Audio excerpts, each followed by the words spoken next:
কোনো গালি দিছি? আমি কি কাউকে গালি দিছি? আমাকে যে আমি কি কাউকে গালি দিছি? আমার বিধান কাছে গালি দিছি? করছে আমাকে বলতে দিবেন তো। প্রশ্ন করছে না, কথা রাখেন, আপনি কথা কম বলেন।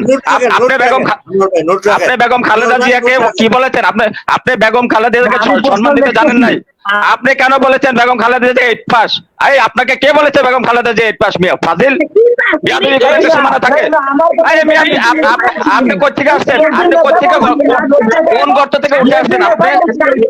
বঙ্গবন্ধুকে তো জিয়াউর রহমান তো জড়িত ছিল, এটা বলেন ভাই। জিয়াউর রহমান যে কর্নেল ফারুক যে বিবিসি না না বিবিসি বিবিসি স্টেটমেন্ট দিয়েছিল, colonel Farooq if you want to do it go head, এর অর্থটা কি? জিয়াউর রহমান কি বলছিল? If you want to do it go head, এটা বলেন। Zahir Islam, justice for victim মানবাধিকার সংগঠনের চেয়ারম্যান। আমরা জহিরুল ইসলামকে আজকে যে আলোচনা চলছে বাংলাদেশের দুটা বিষয় নিয়ে, সেই বিষয়ে আপনাকে আপনার মতামত দেওয়ার অনুরোধ করছি। এখানে আমার আনোয়ার ভাই প্লাস ফারুক ভাই যে কথাগুলো তুলেছেন, বিশেষ করে আমি আনার হত্যার কথা বলতে চাই। আমি আনার সাহেব, এমপি আনার সাহেব কোন দলের সাথে জড়িত এটা আমি দেখতে চাই না। আমি দেখবো আমার দেশের আগে সম্মান। আজকে দেখেন আনার সাহেবকে হত্যা করেছে ভারতের মাটিতে, কিন্তু ভারতের মাটিতে হত্যা করা হয়েছে, বাংলাদেশের সরকার বলেন এবং মিডিয়া বলেন ভারতের উপরে একটু দায় দিতে চাইতেছে না। অন্যদিকে আপনি যদি দেখেন এই আনার সাহেবকে যদি যদি ভারতের যদি একজন এমপি যদি বাংলাদেশে হত্যা করা হতো, তাহলে অবস্থাটা কি করা হতো? ভারত অতদিনে বাংলাদেশের মধ্যে তাদের সেনাবাহিনী ঢুকে শেখ হাসিনা সবাইকে খতম করে দিয়ে দিত, কিন্তু সেখানে বাংলাদেশের একজন এমপি কে ভারতের মাটিতে হত্যা করা হয়েছে। বাংলাদেশের মিডিয়া বলেন, বাংলাদেশের প্রশাসন বলেন, বাংলাদেশের যে শেখ হাসিনার যে যত সমস্ত যে পেটুয়া বাহিনী আছে, কেউ ভারতকে কোনো ধরনের আপনার কি দায় দিতে চাইতেছে না। এর মানে কি? বাংলাদেশের পররাষ্ট্রনীতি বলেন, বাংলাদেশের নীতি বলেন, একেবারে ভারতের এখানে গুলামিতে চলে গেছে। আপনারা যখন আপনি একটু আগে বলছেন বিএনপি একটা সন্ত্রাসী দল, বিএনপি কোথায় সন্ত্রাসী করছে আপনি আমাকে দেখাই দিবেন। যদি প্রমাণ করতে না পারেন নাকে খত দিবেন আপনারা, বুঝছেন? উল্টাপাল্টা কথা টক শোতে এসে উল্টাপাল্টা কথা বলবেন না।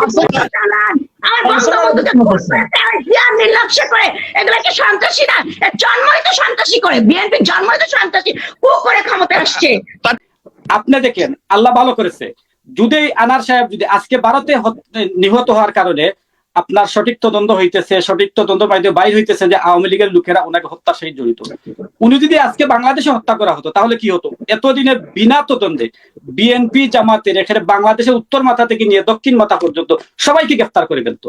এবং এই তাদের যে একটা পেটুয়া বাহিনীর প্রধান আছে, যে তার নাম কি ডিসি হারুন, সে চশমা পরে পরে আসে বিডিআর সামনে জামাতের নেতাদের নাম বলে দিত, তদন্ত ছাড়া, ইনভেস্টিগেশন ছাড়া নাম বলে দিত। বিএনপি জামাতের নেতাদেরকে ধরে তিনি এতদিন বিচার কার্যকর করে দিত। কিন্তু আল্লাহ ভালো করেছে, ওই এমপি সাহেবের পাপ বেশি বলবান হয়ে গেছিল, এর জন্য উনাদের দাদা বাবুর দেশে গিয়ে উনি নিহত হয়েছেন। কিন্তু আজকে উনি বিনা বিচারে মারা যাবেন, কারণ ওনার কোনো বিচার হবে না, কারণ উনি নিহত হয়েছেন ভারতের মধ্যে, এবং উনার হত্যার সাথে জড়িত ছিল এই আওয়ামী লীগের লোকেরা। শেখ মুজিব আপনারা এখানে আনছে যে বঙ্গবন্ধুর বিচার করা হয়েছে, বঙ্গবন্ধুর আসল বিচার করা হয় না, কারণ বঙ্গবন্ধুকে হত্যা করেছে আওয়ামী লীগের লোকেরা, খন্দকার মুশতাক তারা। আজকে শেখ মুজিবের কন্যা শেখ হাসিনার ক্যাবিনেটে রয়েছে শেখ মুজিবুর রহমানের হত্যাকারীরা, তাই কিভাবে বিচার করা হবে? জহিরুল এতক্ষণ পর্যন্ত আপনাকে বলবো যে আজকের এই আলোচনা থেকে বিএনপির তরফ থেকে কথা বলার জন্য। ওই যে আমাদের মাসুক ভাই বলেছেন যে 7ই নভেম্বর যে ইনু সেই ট্যাঙ্কের উপরে নৃত্য করেছিলেন, এবং আপনাদের সম্মানিত সদস্য এবং এমপি শেখ সেলিম সাহেব সংসদে দাঁড়িয়ে বলেছেন কিছুদিন আগে, এই গত সংসদে, এই সংসদের আগের সংসদে দাঁড়িয়ে বলেছিলেন যে আপনার বঙ্গবন্ধু শেখ মুজিবুর রহমানকে হত্যা করার পিছনে পরিবেশ তৈরি করেছিল কারা? এই জাসদ। তাহলে সেই জাসদের নেতাকে আপনার নেত্রী পাশে বসিয়ে এবং মন্ত্রিত্ব দিয়ে এটা কি পুরস্কৃত করেছিলেন যে শেখ মুজিবকে হত্যা করার কারণে? এটা কি পুরস্কার হিসেবে দিচ্ছেন? অর্থাৎ আমাদের প্রধানমন্ত্রী গেলেন ভারতের মধ্যে, উনাদের শরম আছে কিনা জানি না, কিন্তু আমি একজন ইয়াং জেনারেশনে আমার খুব লজ্জা লাগে। একটা দেশের প্রধানমন্ত্রী যখন ভারতে যায়, আমরা জানি পৃথিবীর সব দেশের একটা প্রটোকল আছে, এক প্রটোকল সিস্টেম আছে, যে একজন প্রধানমন্ত্রী যখন একটা দেশে যাবে তখন তাকে এসে এয়ারপোর্ট থেকে রিসিভ করবে আরেকজন প্রধানমন্ত্রী, উচ্চতম কর্মকর্তারা। উনাকে তারা রিসিভ করায় কাকে দিয়ে? সামান্য একজন এমপি দিয়ে। আপনারা কি দেখছেন যখন দেশনেত্রী বেগম খালেদা জিয়া অপোজিশনে ছিলেন, উনাকে ভারতের এয়ারপোর্ট থেকে রিসিভ করা হয়েছে না সেই তৎকালীন সময় প্রধানমন্ত্রী মনমোহন সিং, ইন্দিরা গান্ধী তাদের দলের প্রধান হয়ে আসে রিসিভ করতে। কিন্তু শেখ হাসিনাকে এখন রিসিভ করে কারা আসে? সামান্য একজন কর্মকর্তা দিয়ে। তার মানে তারা কি বুঝাইতে চায়? বাংলাদেশকে তারা কোনো তোয়াক্কা করে না। এরপর আরেকটা জিনিস বলা হইতেছে, বাংলাদেশ ভারতকে আর কি দিতে চায় এবং কি আমাদের উনাদের নেত্রীর কথা, ভারতকে আমরা যা দিয়েছি ওরা সারা জীবন স্মরণ রাখবে। তাই এখন জাস্ট শুধু বাকি রয়েছে, ভারতকে সব দিয়ে দিয়েছে, জাস্ট বাকি রয়েছে এটা কি তাদের 29টা স্টেটে আর একটি স্টেট উনি বাংলাদেশকে বানিয়ে দিবেন, 30টা স্টেট বানিয়ে দিবেন, এটাই হচ্ছে বাকি রয়েছে। আমি তাহলে তো আমাকেও বলতে হয় 72 সালে যখন আপনাদের যখন 71 সালে স্বাধীনতার পরে নির্বাচন হলো, আমাকে কথা বলতে দেন। আরে রাখেন, না না আমি মিথ্যা বলবো কেন? যেটা সত্য সেটা বলছে, আপনি শুনে তারপরে প্রতিবাদ করেন। আরে আপনি চুপ করেন, আপনি চুপ করেন, কথা বলতে দেন। সেকেন্ড হচ্ছে এরপরে আছেন বেনজির এবং এই আজিজ ইস্যু। আমার পৃথিবীতে আওয়ামী লীগের মতো আমি অনেক স্টাডি করেছি, কিন্তু ওদের মতো আপনি কি বলবেন যে কি, আরে আমাকে মাফ করবেন কিন্তু ওদের মতো তো মৃত্যু পৃথিবীতে এসে আমি কেউ দেখি নাই। কারণ হচ্ছে উনারা বলতেছেন, উনাদের আবাদিল কাদের বেশি আসে বলতেছেন যে বেনজির এবং আজিজ তাদের কেউ না। এর মতো আপনার কি বলবো যে হাস্যকর কথাবার্তা। এই বেনজির সাহেবের মাধ্যমে শেখ হাসিনা 2014 সালে অবৈধভাবে ক্ষমতায় এসেছেন।